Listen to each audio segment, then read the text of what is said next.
Kata-kata ini kan menggunakan kalimat semua. Semua kita tetap berlakukan semua. Berarti Jadi jangan konyol berhujah bahwasanya semua bid'ah itu Nabi yang ngomong, itu goblok. Bohong bahkan. Nabi tidak pernah ngomong semua bid'ah. Nabi ngomong kullun. Fair kalau begini kan. Jadi jangan menisbatkan apa yang ente katakan kepada Nabi. Assalamualaikum warahmatullahi wabarakatuh. Bismillahirrahmanirrahim. Alhamdulillahirabbil alamin. Wassalatu wassalamu ala asrofil anbiya'i wal mursalin sayyidina Muhammadin wa ala alihi wa sahbihi ajma'in, amma ba'du. Pada kesempatan kali ini kami akan menjawab ajakan berpikir waras Guzaka terkait salah satu unggahannya tentang masalah kulla bid'atin dolalah yang dibawakan Bapak Jawas. Kenapa? Karena kami sepakat dengan Bapak Jawas tentang kulla bid'atin dolalah itu diberlakukan secara umum, tidak ditaksis. Yang kedua, karena Bapak Jawas dan kawan-kawan tentu tidak akan mau untuk menjawab ajakan berpikir waras. Namun sebelum kami bahas terkait masalah kulla bid'atin adalah am ghairu mahsus, umum yang tidak dapat dibagi-bagi atau dibatasi, ada sedikit catatan untuk Guzaka terkait status kurang ajar, goblok yang dialamatkan kepada Bapak Jawas, karena Bapak Jawas telah mengatakan bahwasanya Nabi yang mengatakan semua bid'ah sesat. Ini kami setuju, karena memang baginda Nabi hanya mengatakan kulla bid'atin. Perkataan semua bid'ah sesat ini murni perkataan Bapak Jawas. Namun kami kurang setuju kalau status kurang ajar itu hanya dialamatkan kepada Bapak Jawas, karena kawan-kawan Bapak Jawas ketika menjelaskan tentang masalah bid'ah juga mengatakan hal demikian.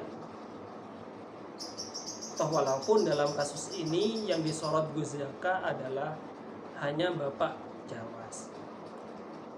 Namun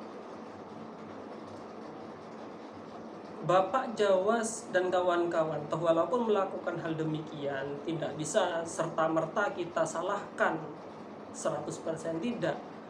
Karena Bapak Jawas dan kawan-kawan itu adalah korban.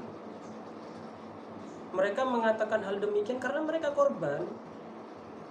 Kemungkinan yang pertama, mereka korban dari buku yang dia baca, ya tentunya buku-buku Syekh Wahabi yang memang gaya penyampaiannya seperti itu. Qala Nabi, qala Allahu, seperti itu. Padahal pemahamannya sendiri yang diatasnamakan baginda Nabi atau qala Allah. Oke, langsung saja kita memasuki pembahasan kulla bid'atin dolalah. Perlu diketahui bahwasanya dalam menyikapi kulla bid'atin dolalah ini ada dua golongan ulama. Ada yang mengatakan hadis tersebut am maksus, ada yang mengatakan hadis tersebut am ghairu mahsus. Pendapat yang pertama itu yang mayoritas, pendapat yang kedua yang minoritas. Di antaranya perkataan Ibnu Majisun yang mendengarkan perkataan Imam Malik, bahwasanya Imam Malik marah ketika ada yang mengatakan bid'ah hasanah. Yang kedua Ibnu Taimiyah. Nah, ini yang akan kita bahas karena Ibnu Taimiyah adalah ulama panutan kaum Wahabi. Ibnu Taimiyah dalam Majmu' Fatwanya memang mengatakan bahwasanya hadis kulla bid'atin dolalah itu harus diberlakukan umum. Harus. Lantas untuk sesuatu yang baru tapi dinilai baik, nah menurut Ibnu Taimiyah ada dua opsi. Satu itu bid'ah lugawi. Yang kedua hadis tersebut tetap diberlakukan umum, namun khusus kasus ini keluar karena memang ada sesuatu yang menuntut untuk dikeluarkan dari kullu bid'atin dhalalah. Itu opsi atau pilihan dari Ibnu Taimiyah.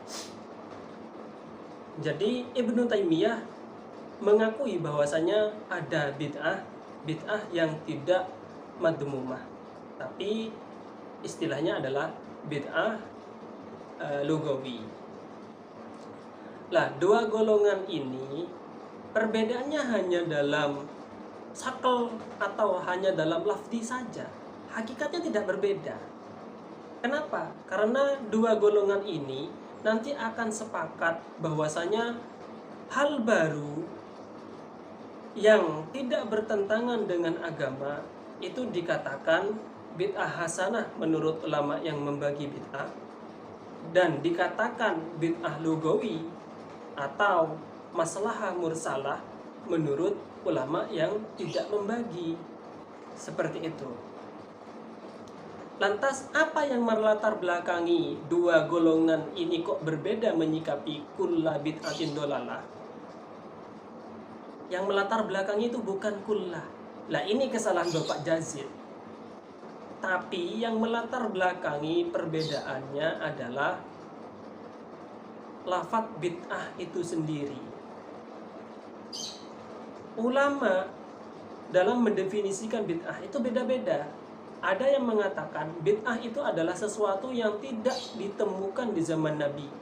Lah, menggunakan definisi ini, maka ulama membagi, karena yang tidak ditemukan pada zaman Nabi itu ada yang baik, ada yang tidak.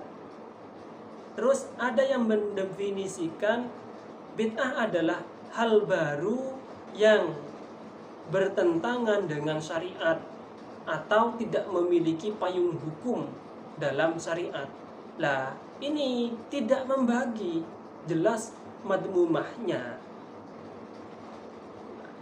Nanti kan bisa kita tarik kesimpulan kan bahwasanya nanti dari kedua belah pihak ini akan mengakui bahwasanya ada hal baru yang tidak bertentangan dengan syariat.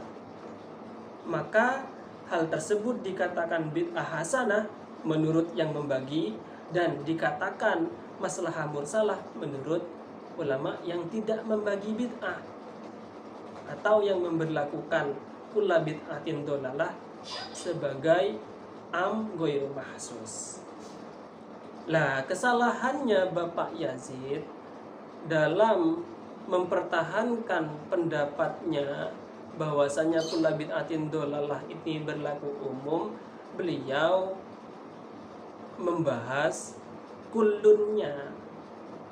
Ya, terlalu banyak contoh kullun yang bermakna badun, seperti yang disebutkan Ghazali dalam videonya itu. Nah, yang benar itu kan kajiannya dalam lafaz bid'ahnya.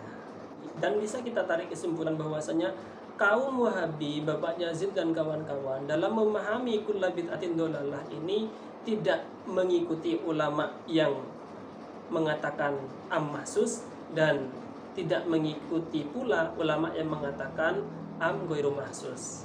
Karena dua ulama ini akan mengakui bid'ah yang baik atau maslahah mursalah. Gampangnya seperti ini, karena ini adalah ajakan berpikir waras dan yang gampang-gampangan aja contohnya biar bisa dipahami. Bukti bahwasanya kata semua atau kullun yang diberlakukan keseluruhan namun memiliki sesuatu yang keluar. Contohnya adalah semua yang berjidat hitam itu orangnya tidak lucu. Kata-kata ini kan menggunakan kalimat semua. Semua kita tetap berlakukan semua. Berarti semua yang berjidat hitam itu orangnya tidak lucu.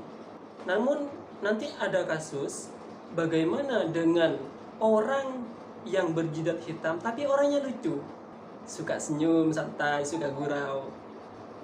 Lah, ini bukankah menabrak kata semua?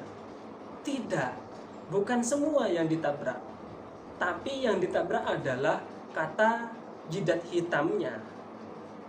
Berarti yang perlu dicari adalah jidat hitam ini, jidat hitam yang bagaimana yang tidak lucu itu. Oh ternyata yang tidak lucu itu adalah jidat hitam yang menggunakan celana cingkrang. Sedangkan yang jidat hitam yang lucu itu adalah jidat hitam yang menggunakan sarung. Jadi tetap kata semuanya adalah semua, hanya saja ada kasus jidat hitam yang keluar gara-gara keluar dari kata jidat hitam yang menggunakan cingkrang. Seperti itu contoh yang benar atau kajian yang benar seperti itu dalam masalah kullu bid'atin dhalalah. Ya, semoga bermanfaat. Wassalamualaikum warahmatullahi wabarakatuh.